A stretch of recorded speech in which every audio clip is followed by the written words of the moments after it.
Shalom jemaat Tuhan yang dikasihi oleh Tuhan Yesus Kristus. Di kesempatan hari ini kita akan bersama-sama merenungkan akan firman Tuhan yang kali ini saya ambil dalam kitab Mazmur pasal 121. Mazmur pasal 121. Kalau Anda bawa Alkitab, Anda silakan membuka kitab Mazmur pasal 121. Saya melihat keadaan, situasi dan kondisi yang saat-saat ini kita hadapi mirip atau seperti yang dialami oleh pemazmur pasal 121. Yang mengungkapkan nyanyian Zarah ayat yang pertama dikatakan, "Aku melayangkan mataku ke gunung-gunung. Dari manakah akan datang pertolonganku? Pertolonganku ialah dari Tuhan yang menjadikan langit dan bumi. Ia takkan membiarkan kakimu goyah, penjagamu tidak akan terlelap. Sesungguhnya tidak terlelap dan tidak tertidur penjaga Israel. Tuhanlah penjagamu, Tuhanlah naunganmu di sebelah tangan kananmu. Matahari tidak akan menyakiti engkau pada waktu siang atau bulan pada waktu malam. Tuhan akan menjaga engkau terhadap segala kecelakaan. Ia akan menjaga nyawamu. Tuhan akan menjaga keluar masukmu dari sekarang sampai selama-lamanya." Ada beberapa hal yang Tuhan ingin ungkapkan kepada kita dan peringatkan pada masing-masing hidup kita. Saya percaya pemazmur ini sedang menghadapi sebuah kondisi yang dimana kepemerintahan, kerajaan, manusia, kekuatan, sains tidak bisa lagi untuk diberikan, tidak bisa lagi untuk memberikan solusi. Kalau Anda perhatikan sebuah sikap yang mesti Anda dan saya bisa memiliki pengharapan yang lebih lagi. Alkitab mengungkapkan kepada kita, kepada siapakah kita akan meminta perlindungan, kepada siapakah kita akan meminta pertolongan. Melayangkan ke gunung-gunung maksudnya adalah adakah sesuatu yang bisa kita harapkan dari gunung-gunung itu.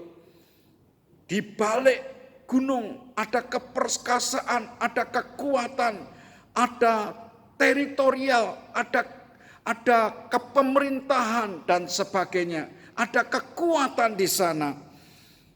Diharapkan dari sana ada pertolongan. Di sana diharapkan ada jalan keluar. Dari sana diharapkan ada pengharapan. Tapi setelah sekian lama dinanti-nantikan, diharapkan, Tuhan mengajarkan kepadanya tidak ada satupun yang bisa memberikan pertolongan. Alkitab mengajarkan kepada kita dari teriakan yang keluar dari dasar hatinya. Dia berkata, "Pertolonganku ialah dari Tuhan yang menjadikan, yang menciptakan, yang mengadakan dari yang tidak ada menjadi ada, langit dan bumi. Ia takkan membiarkan kakimu goyah, penjagamu tidak terlelap." Ibu bapak yang dikasihi oleh Tuhan, Tuhan ingin mengatakan kepada kita, masih ada pengharapan. Kepada siapa engkau percaya? Kepada siapa engkau mengabdikan diri? Kepada siapa engkau mengharapkannya? Karena kekuatan manusia menjadi celaka. Kekuatan sains yang diharapkan tidak bisa diharapkan lagi. Tapi Tuhan mengajarkan kepada kita untuk kita memiliki pengharapan yang tepat, yaitu berharap kepadanya. Berharap kepada Tuhan yang menciptakan langit dan bumi. Artinya yang mengadakan sesuatu yang luar biasa itu. di mana Anda dan saya hidup hari-hari ini. Dia yang menjadi pertolongan. Saya percaya ini membutuhkan yang namanya iman. Membutuhkan yang namanya penyerahan. Membutuhkan yang namanya percaya Sang Pencipta. Kalau orang yang percaya kepada Sang Pencipta, yang sanggup mengadakan dari yang tidak ada menjadi ada, menciptakan langit dan bumi dan segala isinya tentunya, termasuk Anda dan saya. Disitulah Tuhan rindu untuk kita berkiblat. Tuhan rindu untuk kita mengabdi kepadanya, untuk percaya kepadanya. Dia yang layak dipercaya. Ia berkata, ia tidak akan membiarkan kakimu goyah. Penjagamu tidak akan terlelap. Bagian ini yang Tuhan ingin katakan supaya Anda dan saya yakin benar. Tidak akan membiarkan kakimu goyah. Tidak akan membiarkan kepercayaanmu kepadanya menjadi sirna. Sebab dia yang layak untuk dipercaya. Sesungguhnya tidak terlelap dan tidak tertidur penjaga Israel.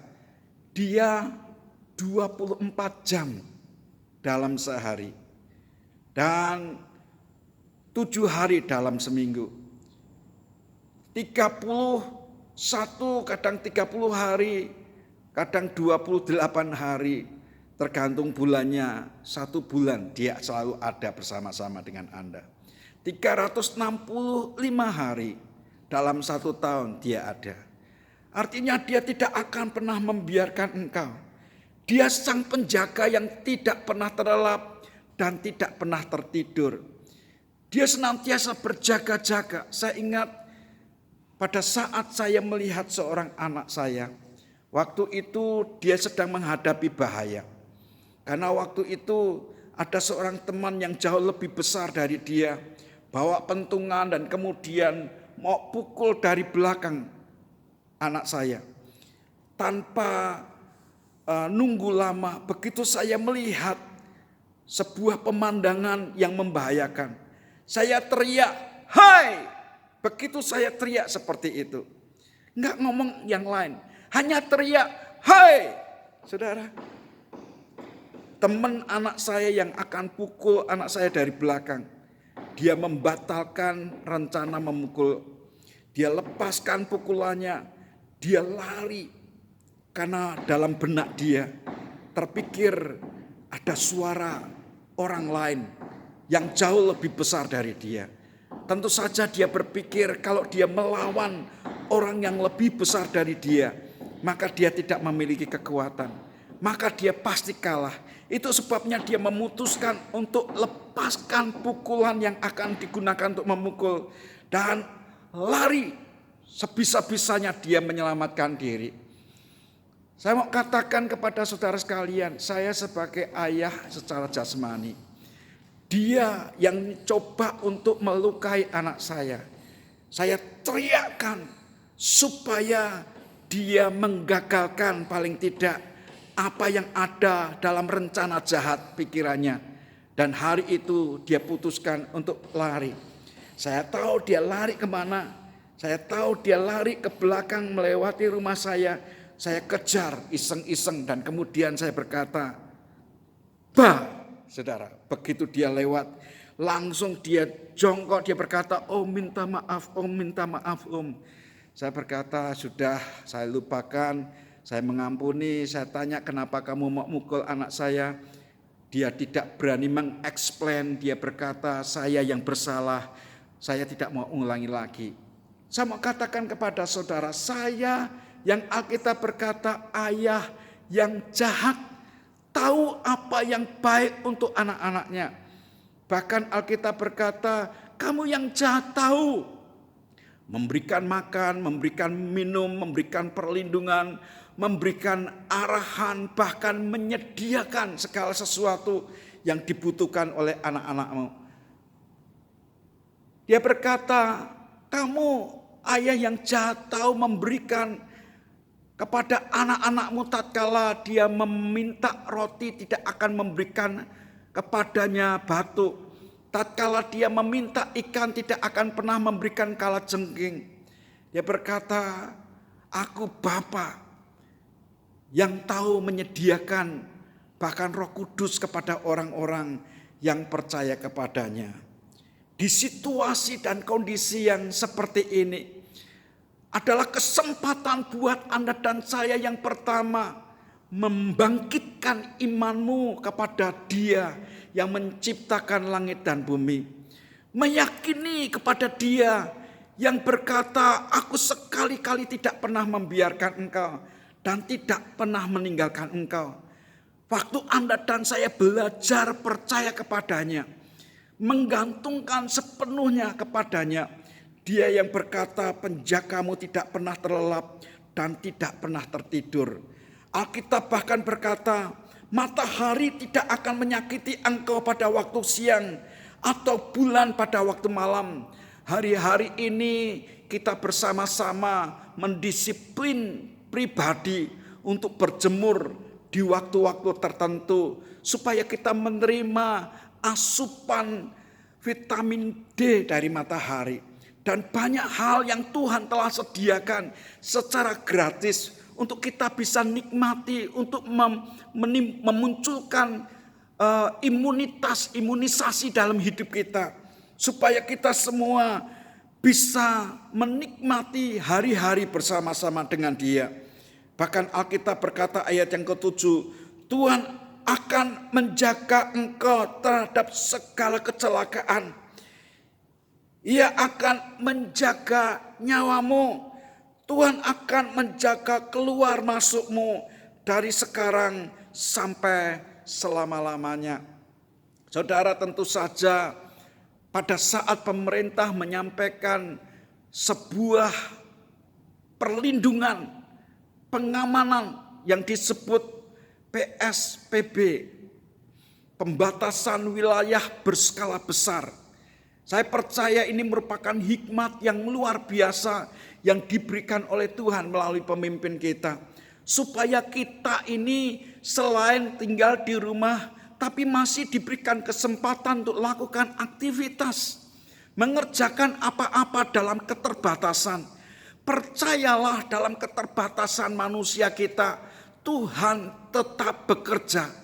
Tuhan tetap melindungi. Tuhan tetap menaungi. Tuhan tetap menjagai, bahkan Tuhan tetap berkata, saya tetap menyediakan segala keperluanmu menurut kekayaan dan kemuliaan yang terdapat dalam Kristus Yesus. Itu sebabnya Dia berkata, Tuhan akan menjaga keluar masukmu dari sekarang sampai selama-lamanya. Jemaat yang dikasihi oleh Tuhan, mungkin keterbatasan yang Tuhan izinkan terjadi dalam keterbatasan bekerja, dalam keterbatasan untuk belajar, dalam keterbatasan dalam berkomunikasi. Disinilah kita mau melihat karya tangan Tuhan yang ajaib yang berkata, bahwa aku sekali-kali tidak akan pernah membiarkan engkau. Bahwa sekali-kali aku tidak pernah meninggalkan engkau. I am with you. Kita ada kesempatan untuk belajar menanti-nantikan Dia. Dan kesempatan itu hari-hari ini kita praktekkan bersama-sama. Bukankah Dia pribadi Allah yang ajaib? Mari kita berdoa bersama-sama. Tuhan Yesus yang ajaib, Engkau lihat hati setiap umat-Mu yang memiliki pengharapan yang tidak pernah mengecewakan di dalam Engkau. Engkau membuktikan belas kasih-Mu, cinta-Mu, perhatian-Mu. Berkati setiap pribadi dengan berkat rahmat yang datang dari Allah Bapa, kasih kemurahan dalam Kristus Yesus Tuhan, dan penyertaan Roh Kudus dari sekarang hingga selama-lamanya. Demi dan di dalam nama Tuhan Yesus, dan semua kita yang diberkati berkata, amin, amin, amin.